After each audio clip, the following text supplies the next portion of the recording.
one that people have the most trouble with because of the hand placement. So if we're doing an NDT, bow bath, they kind of go hand in hand. Again, we're going to the weak side. So this would be a 50-50 transfer, right? Mod assist is 50% the patient, 50% you. So this patient is not going to be horribly debilitated at this point, right? So you have to think about that when you do the transfer. We're going to the weak side. This one, you're going to definitely promote a big anterior weight shift, and we are using the scapula to do that, the anterior weight shift, and then we're using the scapula to turn the body.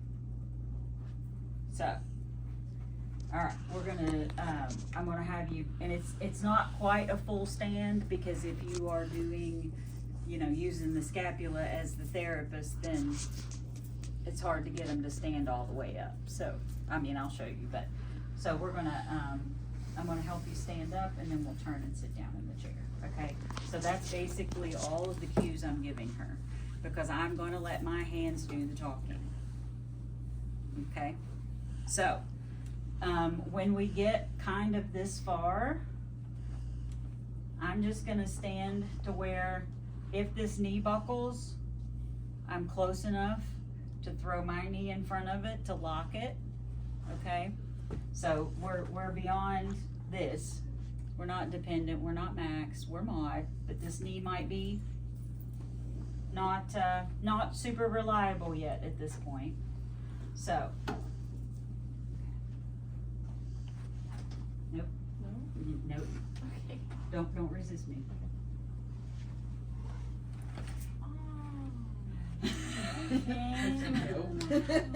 My brain just. Yeah, right, your brain just kicks in, right? If you let it happen. Yeah. If you, and that's why I was like, nope, and that's what I would tell a patient too. Yeah. I would be like, okay, hold on, just let me go where it feels like I want you to go.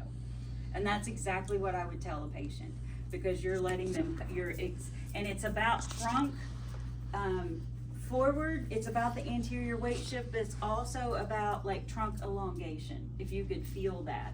It's about trunk elongation, and then when you get them, so what you should see from your patient is like this, right? It's like they should be kind of looking like a tabletop. So you are pulling forward and out on the scapula. And then once they get to that position, then you turn. Can you do it again? Yeah, I will. But that's what you need to think with this. Because mod assist is still 50% you, 50% them. You know, this is not necessarily a super easy transfer, but it's not all you either. You know, they should be able to actively participate. So how you want them to participate is coming up and forward.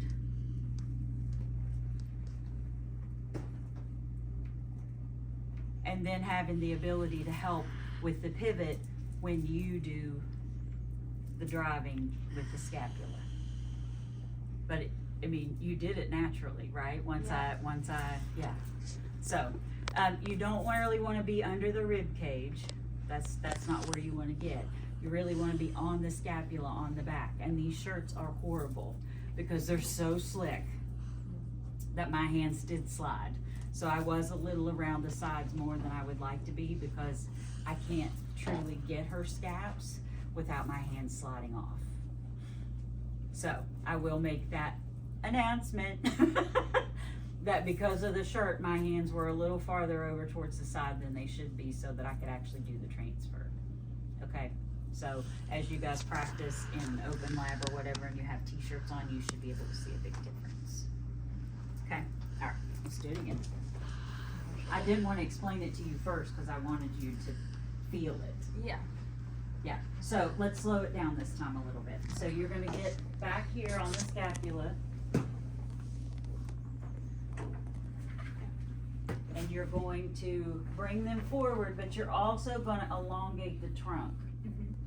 Okay, so you want them to pop forward and up. So this is the first time that we're asking them to activate the muscles to actually come up off the bed. Does that make sense? So we're getting that out of them by pulling them forward and then elongating the trunk. It happens naturally, doesn't it? It's magic. Magic hands. So then, once you activate that system, then you just turn the hands.